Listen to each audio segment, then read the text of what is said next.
ഈ പൂജ അമൽ എന്ന് പറഞ്ഞാൽ ഈ കപ്പിൾസിനെ അറിയാത്തവരായിട്ട് ആരും ഉണ്ടായിരിക്കത്തില്ല. ഇപ്പോൾ കുറേ നാളായിട്ടുണ്ടെങ്കിൽ അവരെ പറ്റിയുള്ള സോഷ്യൽ മീഡിയയിൽ ഭയങ്കരമായിട്ടൊരു ചർച്ച പോയിക്കൊണ്ടേയിരിക്കുകയാണ്. അങ്ങനെ ഇരിക്കുന്ന ഒരു സമയത്താണ് ഇവർ രണ്ടുപേരും ചേർന്ന് യൂട്യൂബ് ചാനൽ തുടങ്ങിയതും ഇവരുടെ ജീവിതത്തിൽ ഡെയിലി നടക്കുന്ന എല്ലാ കാര്യങ്ങളും ഉണ്ട് ഈ ഒരു വ്ളോഗാക്കിയൊക്കെ ഇടുന്നതൊക്കെ നടക്കുന്നത് ഇത് സ്ഥിരമായിട്ട് നമ്മളിപ്പോൾ കണ്ടുകൊണ്ട് വരികയാണ്.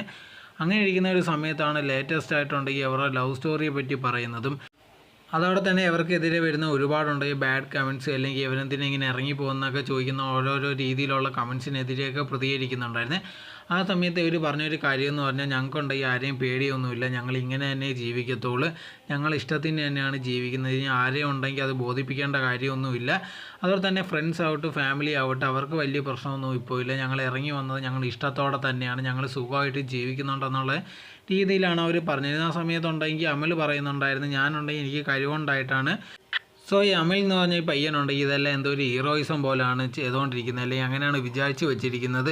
ഇപ്പം നല്ലതാണോ തെറ്റാണോ നമുക്കൊരിക്കലും പറയാനേ കഴിയത്തില്ല. കാരണം എന്ന് പറഞ്ഞാൽ അത് ഓരോരുത്തരും ഓരോ രീതിയിലായിരിക്കും കാണുന്നത്.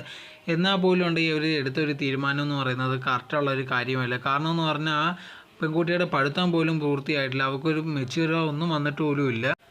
അങ്ങനെ ഇരിക്കുന്ന സമയത്താണ് ഇതേ കണക്കുണ്ടെങ്കിൽ അവർ ഇറങ്ങി വന്നിരിക്കുന്ന ഒരു ജീവിതം സ്റ്റാർട്ടായിരിക്കുന്നതും. ഇതിപ്പോൾ ഇനി എന്തോ ആവുമെന്ന് ഭാവിയിൽ മാത്രമേ അറിയാൻ സാധിക്കത്തുള്ളൂ. ഇതിനെ പറ്റിയുള്ള നിങ്ങളുടെ അഭിപ്രായം എന്തോന്ന് കമൻറ്റ് ബോക്സിൽ കമൻറ്റ് ചെയ്യുക. നിങ്ങൾ ഈ ചാനൽ ആദ്യമായിട്ടാണെങ്കിൽ മറക്കാതെ ലൈക്ക് ചെയ്യൂ, ഷെയർ ചെയ്യൂ, കമൻറ്റ് ചെയ്യൂ, മറക്കാതെ സബ്സ്ക്രൈബ് ചെയ്ത് അടുത്തുള്ള ബെൽ ബട്ടൺ അമർത്തുക. എന്നാലേ ഞാൻ ഇനി ചെയ്യുന്ന വീഡിയോസ് എല്ലാം നിങ്ങൾക്ക് നോട്ടിഫിക്കേഷനേ വരികയുള്ളൂ.